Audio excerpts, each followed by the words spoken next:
Get settled in. Hi everybody. If this is your first time watching this series, this is Date Yourself. Today's practice is all about creating a list of the things that you love and you like about yourself. I think this is one of those practices that you can easily bypass and easily say, oh, that's not important. I don't need to do that. That's so cliche. But I think that it's a cliche practice for a reason. And here's why. If I were to tell you, come up with 50 things that you don't like about yourself or about your life, I think you probably would be able to come up with that list. Whereas if I said, come up with 50 things that you do like about yourself, you do love about yourself, you do like and enjoy in your life, I think you would have a harder time with that. The reason I think this is the case is due to our brain's negativity bias. All of our brains have this negativity bias, and it's to try and keep us safe and protected, because if we can look out for threats, if we can look out for the bad things, our brain believes that we have a better chance of survival. We have a better chance of prolonging the human race because we're always on the back foot. We're always aware of everything that's going on, or every possible risk, every possible bad thing that can happen.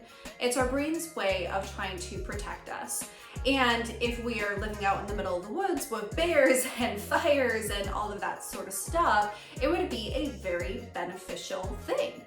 There's a lot of instances in our daily life where these instincts are beneficial, when we have to react quickly and we have to be very aware of our surroundings. But this negativity bias can have a way of getting in the way of us really going after opportunities, really liking ourselves, really looking for the good in our lives, or feeling a sense of fulfillment or satisfaction in the life that we're living and in how we feel about ourselves. And so the point of writing this list is to really train your brain to look for the good things, to look for the things that you do like about yourself, that you do love about yourself, that you appreciate about your life, about your body, about your personality.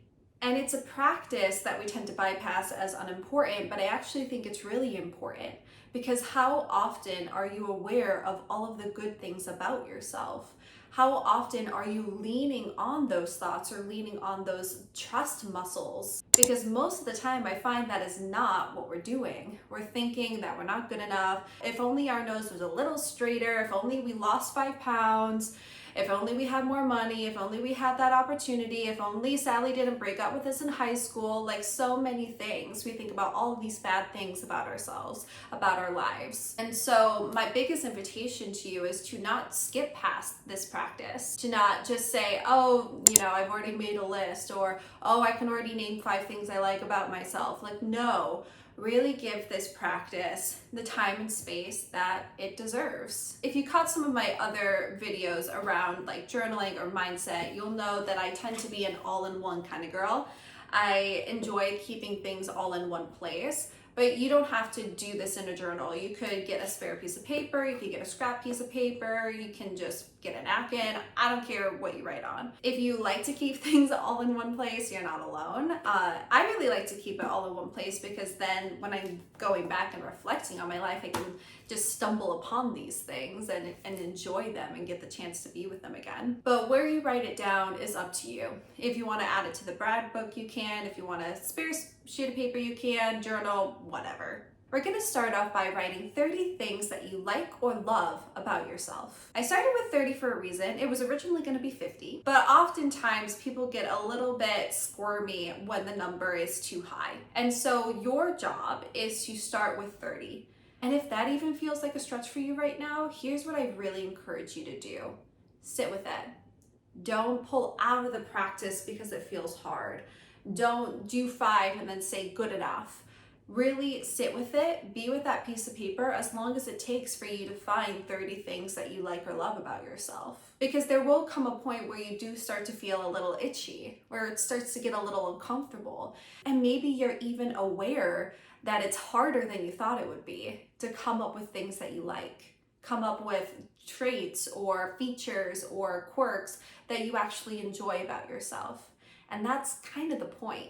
The point is to show awareness to where your blind spots are in your self-love journey. You might even find that the list is kind of heavy in the personality. You like a lot of things about your personality, but you struggle in your body image. That's a really powerful thing to be aware of, because then you can pour a little bit more time, a little bit more intention into really working on your self-perception of yourself, of your body, of how you look, really finding the things you like about your body, about your face. And so this practice, not only does it show awareness to your blind spots, but it also shows awareness to where you do love yourself and what areas of your life you might need to bring up to speed a bit. If you did 30 and it was super easy, I want you to do 50. And if you did 50 and it was super easy, I want you to do 100. I want it to get to a point where it feels a little bit like a stretch for you.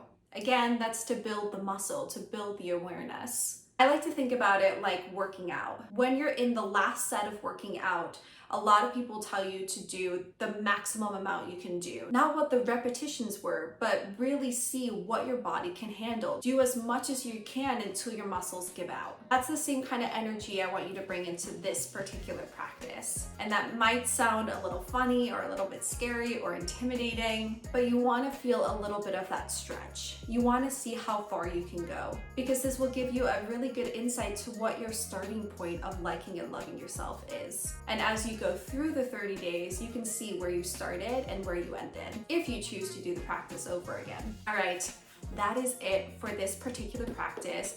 Go get that piece of paper, get a journal. Even if you want to do it on your iPad or computer, go ahead and do it, but write down at least 30 things that you like or love about yourself. And don't be afraid to add more. Let it feel stretchy. And I'll see you in the next Date Yourself practice. Bye, everybody.